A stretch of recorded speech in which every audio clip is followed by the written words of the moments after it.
Hey, what's up, everyone? Welcome to another first reviews reaction video with Big Boy Buddy Gorm. We're doing a double one today. Double first reviews. And this is for both Ironheart and M3GAN 2.0. Now, Ironheart I already saw yesterday, had like a 79, I think, or something like that. Like that's what Discussing Films put up. But yeah, so I just want to throw that out there. Also, M3GAN 2.0, I saw one review. And it was positive, but it wasn't glowing, so just gonna throw that out there. My guess right now for Ironheart, I bet it went down, is my guess. I'm gonna say 65% for Ironheart. For M3GAN 2.0, I'm gonna say 75%. Yeah, I think that's good. Anyway, I don't really care. Let's just get to it. I don't really. Let's just go. we'll do uh we'll do Ironheart first. How about that? No, we'll do M3GAN first because that's the score I don't know at all. So let's do M3GAN first. All right. So what I say, 75%. Let's see. Oh. Okay. I mean that's not bad, but like wow, that's a huge drop from the first movie. I will say the first one I don't understand why it had like a 90. Like dude, it was like crazy. It was like way too high. Here for just in case you don't remember. 93% is nuts for that. Insane. So 63% is actually probably close to what I would give the first movie, honestly. I didn't think it was that great, and I'm sorry. But it was the best parts of that movie were in the trailer. Anyway, so let's check this out. Rather than embrace the fatalism this unlikely franchise represents, M3GAN 2.0 essentially becomes a modern tech bro's best case solution for accelerationism. Yeah, I might try to wait for someone that we can make enough for that. Okay, sorry, I got bored fucking reading. Surprisingly enjoyable. There we go. Jeremy Jones liked it. Oh, here's Lee.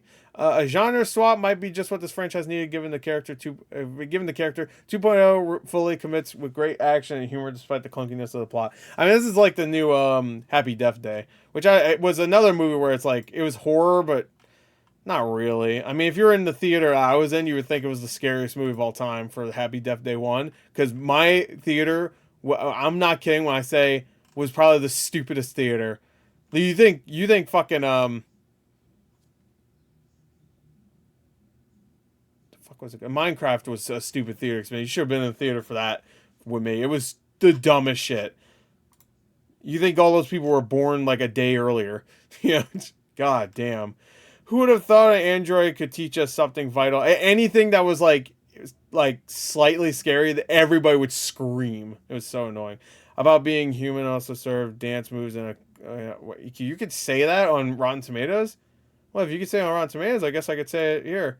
Cut, little Bob. That's the magic of M3GAN. Somehow M3GAN 2.0 manages to capture her lightning in a bottle twice. Okay, cool. Despite its robotic doll's murderous tendencies, M3GAN 2.0 shows that one can kill without slaying.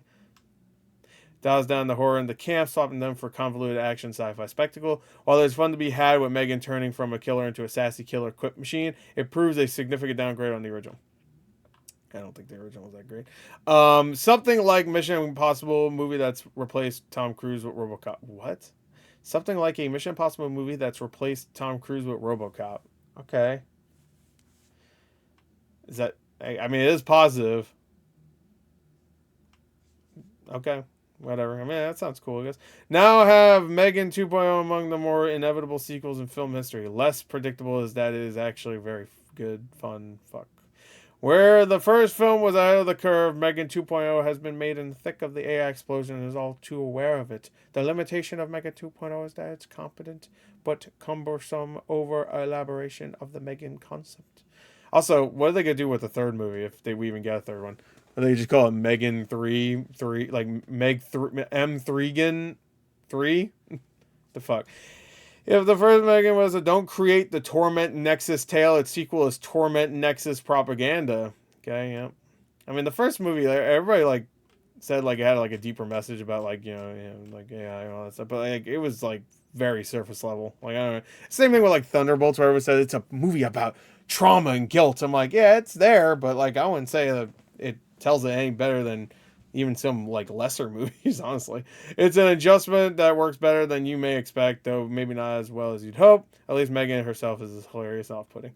I'm not like excited to see this movie. The trailers were alright, and they had a couple funny moments, but like, I think the marketing has been really fucking annoying for this.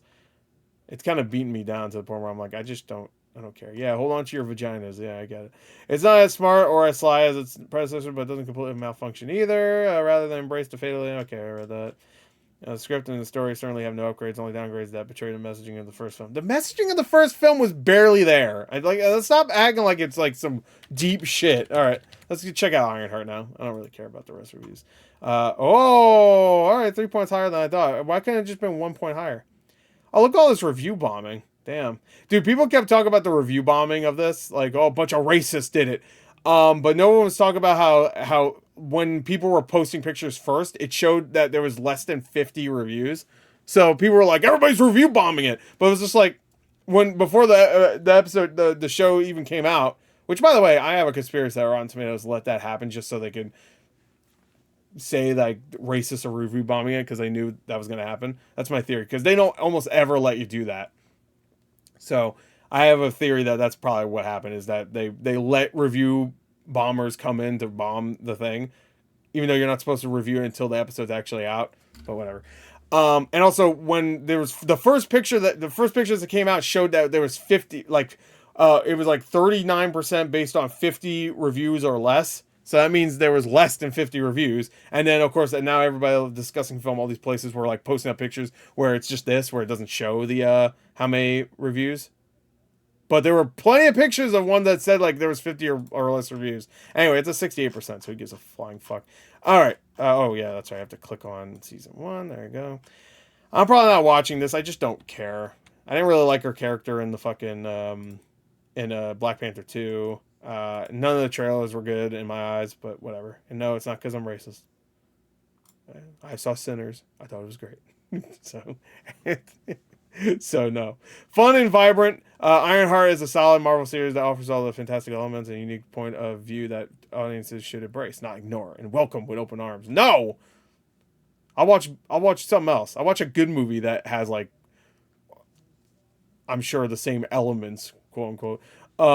It's a heavy load to carry, and despite Dominique Thorne's best efforts at making Ironheart a credible hero as a concept, Ironheart buckles under the strain of trying to cast off Iron Man's past. Wait, are they trying to do that? Because I don't like that.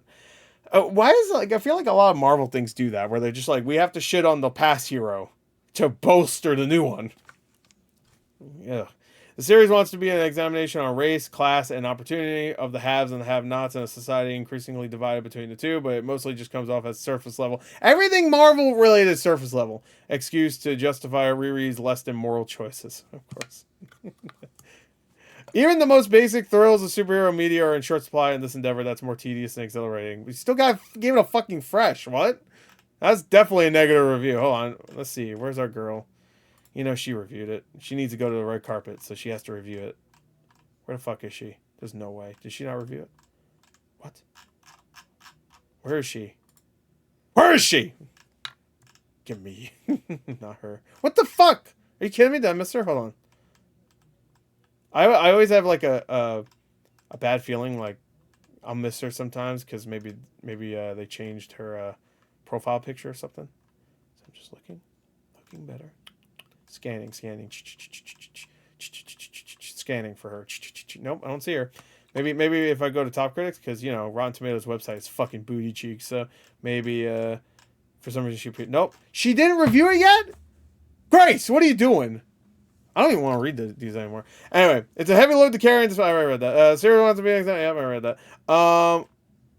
Yeah, I'm in Top Critics. Okay, only coming alive in its final episodes, which should have been the starting point. Rather than a cliffhangery conclusion, it's further evidence that the once mighty comic brand has watered itself down with second-rate heroes and adventures. Damn, Nick. Second-rate heroes? How dare you? Wow, racist. Anyway, so some ambitious and thoughtful TV series can be all of the things at once, but Ironheart lacks the gravitas. Ironheart is neither an instant classic nor a debacle, but a breezy, reasonably engaging bit of Marvel business that doesn't skimp on hardware or mystery. If it is guilty of anything, it's being too pat and frictionless. Despite the clumsy pilot and distracted finale, okay, they didn't like the finale, the warmth I felt for the 4-episode filling of this televisual sandwich was real. You know, no offense to Dan, I hate when people do like whatever. I don't care. Fucking like that whole like it's like a sandwich. I don't know. Like Williams' choices, the good doesn't always outweigh the bad, leaving Ironheart an ultimately disappointing entry in the MCU. Yeah. So just right on brand for the MCU. I mean. It's a shame that the series seems so intent on burying its lead beneath the rubble of the dying franchise to which she belongs, because Thorne delivers a performance that's nothing short of revelatory.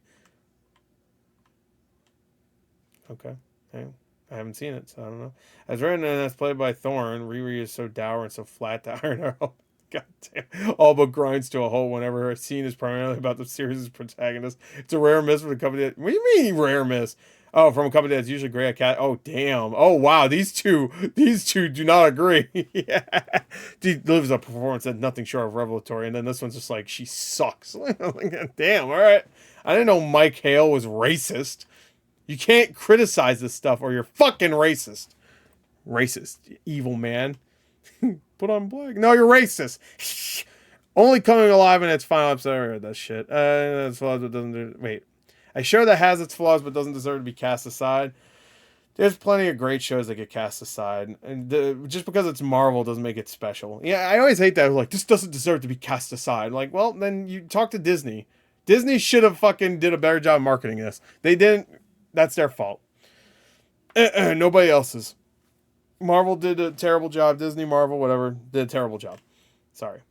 All right. I guess we'll go to Metacritic real quick, but I'm pretty much done here. Ooh, oh, look at them. Very similar. And Death Stranding still 90. Just play Death Stranding if you want good storytelling this week, it seems like. F1 though. F1's been getting great reviews. I didn't do a first reviews for that, but 87% is really nice. I already knew because I saw it on Twitter. That's kind of why I didn't really do one, because I kind of got spoiled on that. I am excited to watch that. I'm probably gonna see that this weekend. So M3GAN, I don't fucking care at all. Anyway, I really don't. I'm sorry. Like, I think the marketing really let that down for me. I'm just like, I'm sure I'll probably enjoy it too, but like, I'm not hyped to see it. I still haven't seen How to Train Your Dragon. I just, another one where I'm just like, 28 years later, I'm waiting until it's on digital to do a reaction. So anyway, that's it.